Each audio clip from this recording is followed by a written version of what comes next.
আচরণে প্রভাব বিস্তারকারী সাংস্কৃতিক উপাদানসমূহ আলোচনা কর।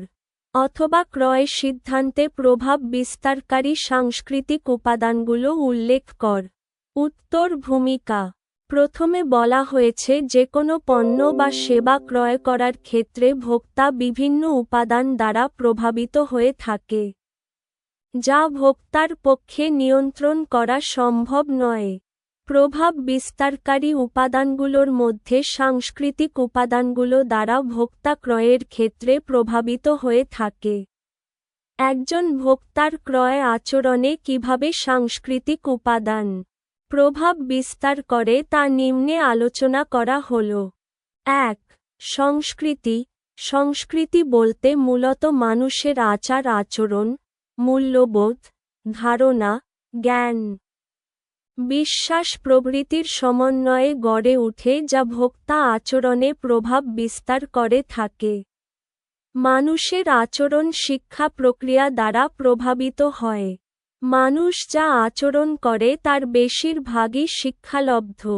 একটি শিশু তার পরিবার থেকে সকল বিষয় শিখে থাকে, তাহলে বড় হওয়ার প্রক্রিয়ায় মূল্যবোধ, জ্ঞান, বিশ্বাস, অভাব ইত্যাদি শিখে।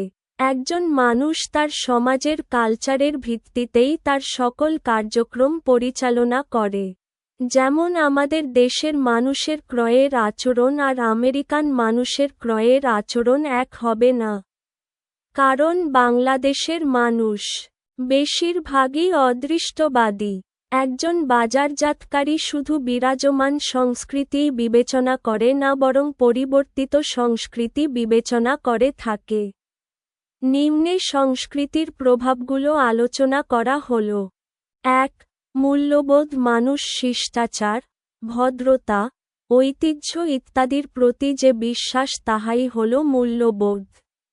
আর এ মূল্যবোধের কারণেই একজন মানুষ কোন জিনিস গ্রহণ বা বর্জন করে। ধর্মীয় অনুভূতি। ধর্মীয় অনুভূতিও ভোক্তার ক্রয় আচরণে প্রভাব বিস্তার করে থাকে। যেমন মুসলমানরা গরুর মাংস খেলেও হিন্দুরা তাদের ধর্মীয় কারণে গরুর মাংস খায় না। রীতি প্রথা। যার যার সাংস্কৃতিক একটি পরিধি রয়েছে, যার মধ্যে যুগ যুগ ধরে পূর্ব থেকে একই আচরণ বা নিয়ম চলে আসতেছে, তাহাই হল রীতি প্রথা। যেমন বাংলাদেশের মহিলারা শাড়ি পরে থাকেন, আবার অন্যান্য দেশে মহিলার ক্ষেত্রে অন্য ব্যবস্থা রয়েছে। ২. উপসংস্কৃতি। উপসংস্কৃতিও একজন মানুষের ক্রয় আচরণে প্রভাব বিস্তার করে থাকে। একই সংস্কৃতি বা একই সমাজের মানুষের মধ্যে বিভিন্ন পার্থক্য দেখা যায়, ঠিক তেমনি মানুষের ভাষা, জাতি, বর্ণ ইত্যাদি পার্থক্যের কারণে একটি সংস্কৃতিকেই কতগুলি ক্ষুদ্র ক্ষুদ্র উপভাগে ভাগ করা হয়, যার এক একটি ভাগকে উপসংস্কৃতি বলে। এ প্রসঙ্গে W.J. স্ট্যান্টন বলেন, Subculture that provide more specific identification and socialization for its numbers. ৪ ধরনের উপসংস্কৃতি লক্ষ্য করা যায়। জাতীয় দল আইরিশ, ইন্ডিয়ান, আমেরিকান ইত্যাদি। ধর্মীয় দল ক্যাথলিক, মুসলিম, হিন্দু ইত্যাদি। জাতিগত দল কৃষ্ণাঙ্গ, শ্বেতাঙ্গ। ভৌগোলিক দল ঢাকা, সিলেট, চট্টগ্রাম ইত্যাদি। বাংলাদেশে চাকমা উপজাতীয় বাংলাদেশের সংস্কৃতিকে বিশ্বাস করে। তার সাথে তাদের নিজেদের কিছু স্বতন্ত্র বৈশিষ্ট্য তারা মেনে চলে, যা ভোক্তা আচরণে প্রভাব বিস্তার করে থাকে। ৩. সামাজিক শ্রেণী। প্রত্যেকটি সমাজ কতগুলো সামাজিক শ্রেণী কাঠামো দ্বারা গঠিত, যা দ্বারা ভোক্তার ক্রয় আচরণ প্রভাবিত হয়ে থাকে। মানুষের উপার্জন ক্ষমতা, মূল্যবোধ ইত্যাদি কারণে সমাজে বসবাসকারী মানুষের বিভিন্ন ভাগে ভাগ করলে এক একটি ভাগকে একটি সামাজিক শ্রেণী বলে। বিভিন্ন উপাদান যেমন পেশা, আয়, সম্পদ এর সমন্বয়ে সামাজিক শ্রেণী হয়ে থাকে। যার ফলে একই সমাজে মানুষের চাহিদা একেক রকম হয়। একেকজন ভিন্ন ভিন্ন পণ্য ও ব্র্যান্ডের প্রতি আকৃষ্ট হয়।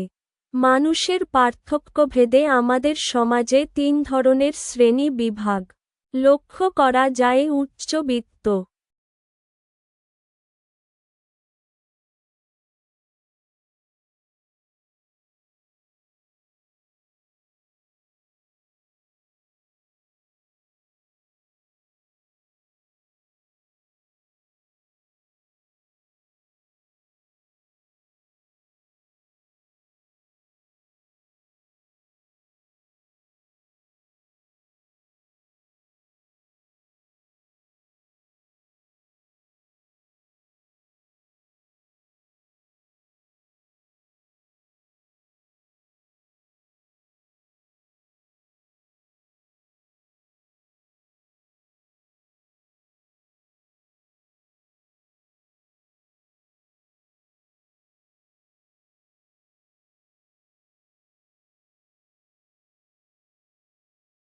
উপসংস্কৃতি লক্ষ্য করা যায়। জাতীয় দল আইরিশ, ইন্ডিয়ান, আমেরিকান ইত্যাদি। ধর্মীয় দল ক্যাথলিক, মুসলিম, হিন্দু ইত্যাদি। জাতিগত দল কৃষ্ণাঙ্গ, শ্বেতাঙ্গ। ভৌগোলিক দল ঢাকা, সিলেট, চট্টগ্রাম ইত্যাদি। বাংলাদেশে চাকমা উপজাতীয় বাংলাদেশের সংস্কৃতিকে বিশ্বাস করে। তার সাথে তাদের নিজেদের কিছু স্বতন্ত্র বৈশিষ্ট্য তারা মেনে চলে যা ভোক্তা আচরণে প্রভাব বিস্তার করে থাকে। ৩. সামাজিক শ্রেণী। প্রত্যেকটি সমাজ কতগুলো সামাজিক শ্রেণী কাঠামো দ্বারা গঠিত, যা দ্বারা ভোক্তার ক্রয় আচরণ প্রভাবিত হয়ে থাকে। মানুষের উপার্জন ক্ষমতা, মূল্যবোধ ইত্যাদি কারণে সমাজে বসবাসকারী মানুষের বিভিন্ন ভাগে ভাগ করলে একেকটি ভাগকে একটি সামাজিক শ্রেণী বলে। বিভিন্ন উপাদান যেমন পেশা, আয়, সম্পদ এর সমন্বয়ে সামাজিক শ্রেণী হয়ে থাকে, যার ফলে একই সমাজে মানুষের চাহিদা একেক রকম হয়। একেকজন ভিন্ন ভিন্ন পণ্য ও ব্র্যান্ডের প্রতি আকৃষ্ট হয়। মানুষের পার্থক্যভেদে আমাদের সমাজে ৩ ধরনের শ্রেণী বিভাগ লক্ষ্য করা যায়। উচ্চবিত্ত, মধ্যবিত্ত, নিম্নবিত্ত। উপরিউক্ত সামাজিক শ্রেণীর পার্থক্যভেদে তাদের পোশাক পরিচ্ছদ, অবসরযাপন, গৃহ, আসবাবপত্র ইত্যাদি ক্ষেত্রে পণ্য ও ব্র্যান্ড ব্যবহারের ক্ষেত্রে পার্থক্য লক্ষ্য করা যায়। উপসংহার। পরিশেষে বলতে পারি যে, ভোক্তার ক্রয় আচরণের সংস্কৃতি, উপসংস্কৃতি ও সামাজিক শ্রেণী প্রভাব বিস্তার করে।